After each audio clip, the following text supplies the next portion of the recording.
Hello student, good morning. तो आज हम आते हैं प्रमेय 6.4 में। पिछले वीडियो में हम लोग प्रमेय 6.3 के बारे में पढ़े थे, जहां पे कोण बराबर था तो त्रिभुज समरूप लाना था। और 6.4 में है कि यहाँ पे समानुपाती है भुजाएं, तो यहाँ पे क्या करना है, समरूप लाना है। प्रमेय 6.4 बोल रहा है कि यदि दो त्रिभुजों में से एक त्रिभुज की भुजाएं दूसरे त्रिभुज की भुजाएं के समानुपाती हो तो इसके संगत कोण बराबर होते हैं, तो त्रिभुज क्या होती है, समरूप होती है। तो देखिए इसको हम कैसे प्रूफ करेंगे। सबसे पहले क्या दिया हुआ है उसके बारे में चलेंगे। तो देखिए कैसे करेंगे। यहाँ पे दो त्रिभुज लेते हैं, त्रिभुज ए बी सी और डी ई और एफ। गिवन दैट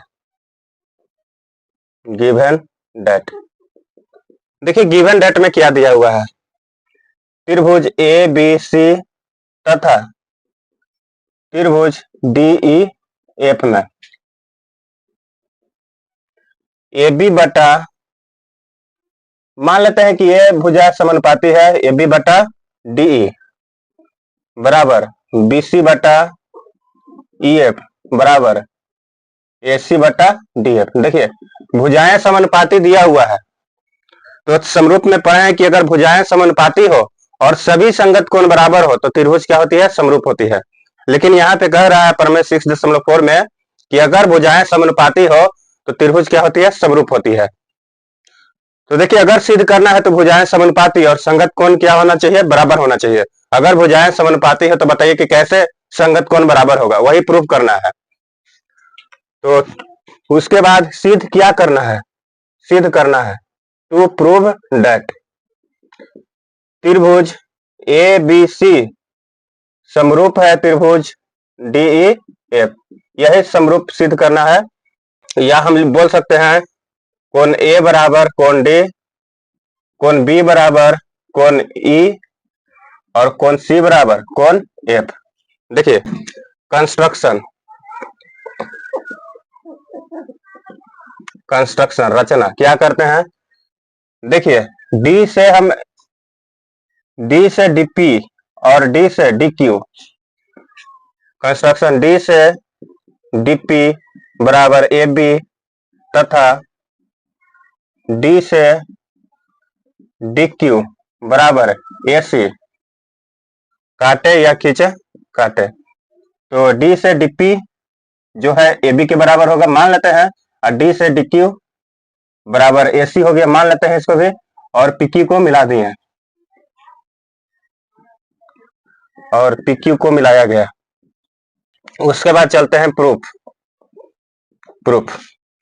देखिए यहाँ पे दिया हुआ है ए बी बटे डी बराबर बी सी बटे ई एफ और दिया हुआ है ए सी बटा डी एफ। तो ये दोनों को लेकर चलते हैं गिवन दैट से ही। ए बी बटा डी ई बराबर ए सी बटा डी एफ दिया हुआ है फ्रॉम गिवन दैट।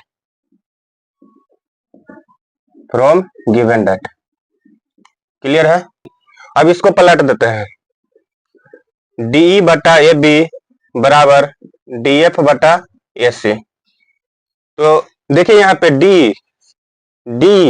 डी को हम लिख सकते हैं डीपी प्लस पीई और डी एफ को लिख सकते हैं डीक्यू प्लस क्यू एफ। इसको लिखते हैं डी को डीपी प्लस पीई बटा ए बी है तो ए बी, और डी एफ को लिखेंगे डीक्यू प्लस क्यू एफ बटा ए सी। अब आगे देखिए यहाँ पे ए बी को हम डीपी माने हैं और ए सी को डीक्यू माने हैं, मतलब डीक्यू को ए सी माने हैं और डीपी को ए बी माने हैं। तो देखिए ए बी के जगह पे डीपी लिख देंगे, ए सी के जगह पे डीक्यू लिखेंगे। डीपी प्लस पीई बटा, और ए बी के जगह पे क्या लिखाएगा, डीपी बराबर, तो यहाँ पे डीक्यू प्लस क्यू एफ और ए सी को क्या लिखना है, डीक्यू। देखिए सबको अलग अलग कर लेते हैं, डीपी बटा डीपी प्लस पीई बटा डीपी बराबर डीक्यू बटा डीक्यू प्लस क्यू एफ बटा डीक्यू। हो जाएगा, क्योंकि अगर एलसीएम लेंगे तो फिर ऐसे ही बन जाएगा, तो इसको अलग अलग भी कर देंगे। अब यहाँ पे बना देते हैं। देखिए ये दोनों खत्म, यहाँ से यहाँ खत्म, डीक्यू बटा डीक्यू है, खत्म हो गया। तो 1 प्लस पीई बटा डीपी बराबर 1 प्लस क्यू एफ बटा डीक्यू। देखिए 1 है, तो अगर हम इसको इधर ले जाएंगे तो 1 में से 1 गया 0, तो ये दोनों क्या हो गया, खत्म हो गया। तो इसको काट देते हैं। पीई बटा डीपी बराबर क्यू एफ बटा डीक्यू। इसको पलट देते हैं, तो डीपी बटा पीई बराबर डीक्यू बटा क्यू एफ। देखिए ध्यान दीजिए, डीपी बटा पीई बराबर डीक्यू बटा क्यू एफ। तो देखिए यहाँ पे ये जो पीक्यू रेखा है, यदि किसी त्रिभुज में कोई एक रेखा त्रिभुज की दो भुजाओं को एक ही अनुपात में विभाजित करे तो वह तीसरी भुजा के समानांतर होती है। माने कि देखिए यहाँ पे पीक्यू जो है डी और डीएफ को एक ही अनुपात में विभाजित कर रहा है, तो वह जो रेखा होती है तीसरी भुजा के समांतर होती है। ये पढ़े हैं थेल्स प्रमेय के विलोम में, थेल्स प्रमेय का विलोम से। तो हम बोल सकते हैं कि पीक्यू समानांतर क्या है, ईएफ है। पीक्यू समानांतर ईएफ क्या चीज है, थेल्स प्रमेय के विलोम से बोलते हैं। इसको बीपीटी भी बोलते हैं, थेल्स प्रमेय के विलोम से। तो ध्यान देना है। देखिए ये दोनों क्या है, समांतर है, ये दोनों समांतर रेखा है। अब यहाँ पे प्रूफ हो गया कि ये और ये समांतर रेखा है, क्योंकि इसको काट रहा है। तो यहाँ पे ध्यान दीजिएगा, यहाँ पे पी कोण, यहाँ पे ई कोण, यहाँ पे क्यू और यहाँ पे एफ कोण बन रहा है। तो देखिए यदि दो समानांतर रेखा को एक तिर्यक रेखा काटती है तो संगत कोण क्या होते हैं, बराबर होते हैं। मतलब एक रेखा के एक तरफ का ऊपर, यहाँ भी ऊपर का कोण क्या होता है, संगत कोण होता है। तो संगत कोण क्या होते हैं, बराबर होते हैं। तो इसलिए हम लिख सकते हैं कोण P बराबर कोण E तथा कोण Q बराबर कोण F। ये हो जाएगा कोण P बराबर कोण E और कोण Q बराबर कोण F। ध्यान देना है। अब तो अब चलते हैं त्रिभुज DPQ तथा त्रिभुज DEF में। त्रिभुज DPQ और DEF में देखिए कोण P बराबर कोण E, कोण Q बराबर कोण F और कोण D बराबर कोण D तो है ही, कोण D बराबर कोण D, क्योंकि त्रिभुज ए वाला, और देखिए छोटा त्रिभुज और बड़ा त्रिभुज, छोटा त्रिभुज में कोण P बराबर कोण E आ गया, कोण Q बराबर कोण F आ गया, और ये जो कोण D है छोटा में और बड़ा DEF सभी में कोण D क्या है, कॉमन है। तो इसलिए हम बोल सकते हैं कोण बराबर हो गया, संगत कोण बराबर हो गया। इसको हम प्रूफ किए हैं कि यदि बराबर रहेगा संगत कोण बराबर तो त्रिभुज क्या होती है, समरूप होती है। तो इसीलिए त्रिभुज DPQ समरूप है त्रिभुज DEF से। यदि त्रिभुज समरूप है तो DP बटा, देखिए DP बटा DE बराबर, देख लीजिए यहाँ पे P बराबर E है, Q बराबर F है, तो DP बटा DE बराबर DQ बटा DF बराबर PQ बटा EF, यदि त्रिभुज समरूप। अब आगे चलते हैं। देखिए DP बराबर क्या माने हैं, DP बराबर AB, या हम लिख सकते हैं AB बटा DE बराबर, यहाँ पे देखिए DQ बराबर माने हैं AC, तो AC बटा DF बराबर ये PQ बटा EF है, तो इसको लिख देते हैं PQ बटा EF। क्लियर है यहाँ तक। अब आगे हम देखिए, यहाँ पे देखिएगा AB बटा DE बराबर AC बटा DF बराबर BC बटा EF है, तो यहाँ पे ये दोनों के बराबर है BC बटा EF। तो हम यहाँ पे लिख सकते हैं या BC बटा EF बराबर PQ बटा EF होगा कि नहीं, क्योंकि ये दोनों के बराबर हो, अनुपात बराबर है BC बटा EF का, यहाँ से फ्रॉम गिवन डेट से। तो ये इसके बराबर PQ बटा EF भी होगा, क्योंकि इसके बराबर A है। तो यहां से यहां खत्म, तो BC बराबर क्या आ जाएगा, PQ। BC बराबर PQ। क्लियर है। अब इधर चलते हैं। त्रिभुज